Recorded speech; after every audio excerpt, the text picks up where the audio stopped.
ये human cloning को लेकर आपकी क्या विचार है कि ये विज्ञान है, चमत्कार है या धर्मशास्त्र से कोई लिंक है? देखिए, ह्यूमन क्लोनिंग जो है ये एक विशुद्ध विज्ञान था। मैं इसलिए बोल रहा हूँ कि आज इसकी जानकारी नहीं है।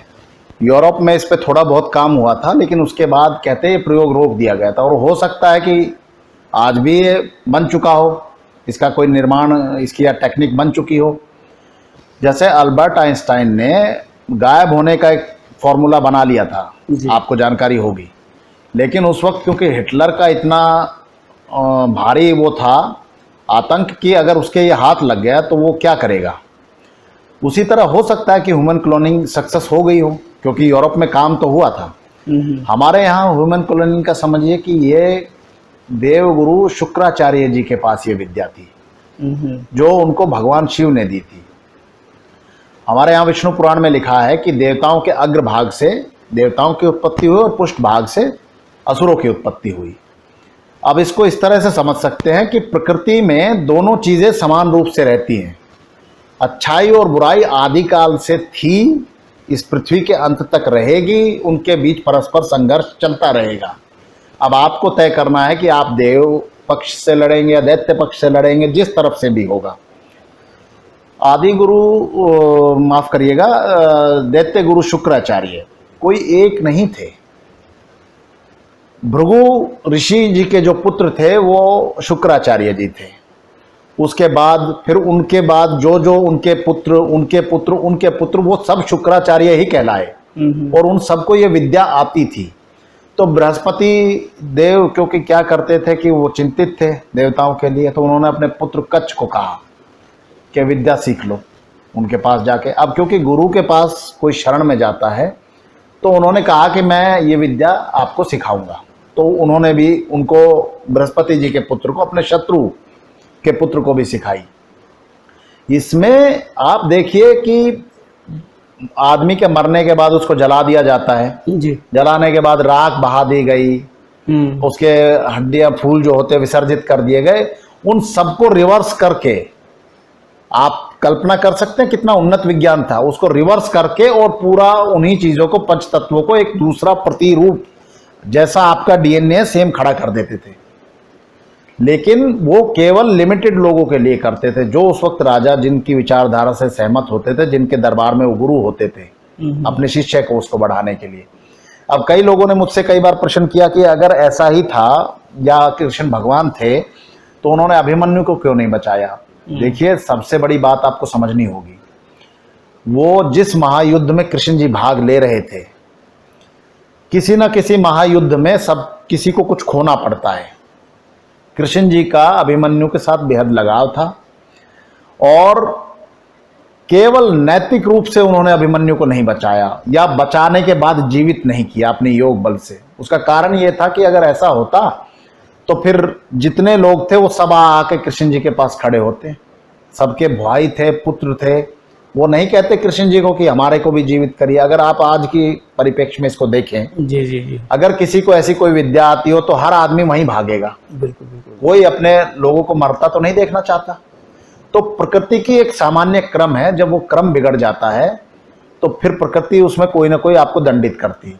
तो प्रकृति में अनावश्यक रूप से हस्तक्षेप नहीं करना चाहिए। ये विद्या आज भी लोग, मैं नहीं कहता कि नहीं जानते होंगे, लेकिन वो संसार से कटे हुए हैं। आप हिमालय चले जाइए, कोई 1500 साल से बैठा हुआ है योग साधना में, कोई उससे ऊपर बैठा हुआ है, कोई कम भी बैठा हुआ है, लेकिन ये विद्याएं आज भी जीवित हैं। मैंने अपने गुरु से बहुत कुछ सीखा है।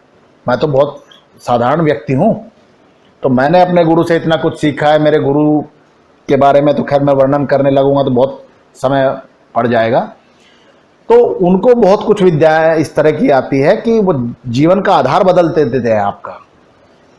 एक बात और बताता हूं क्लोनिंग के बारे में, कि क्लोनिंग कोई, आप ये भ्रमित मत होइएगा कि ये धर्म ग्रंथ में है, पुराण है, ये वेद है, ये सब एक इतिहास है। और इससे जब आपका, अगस्त्य ऋषि को भी इसके बारे में जानकारी थी।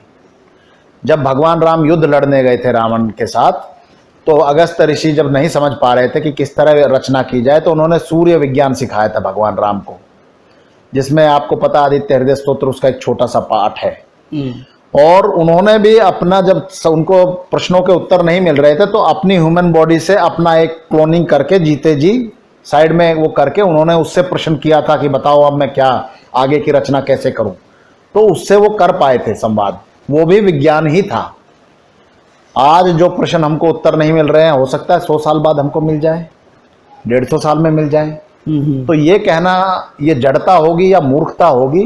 उस वक्त का विज्ञान बहुत उन्नत था और वो लोग ये भली भांति समझते थे कि किसी के भी हाथ में ये चीज़ पड़ गई तो वो इसको केवल और केवल विध्वंस के लिए लगाएगा।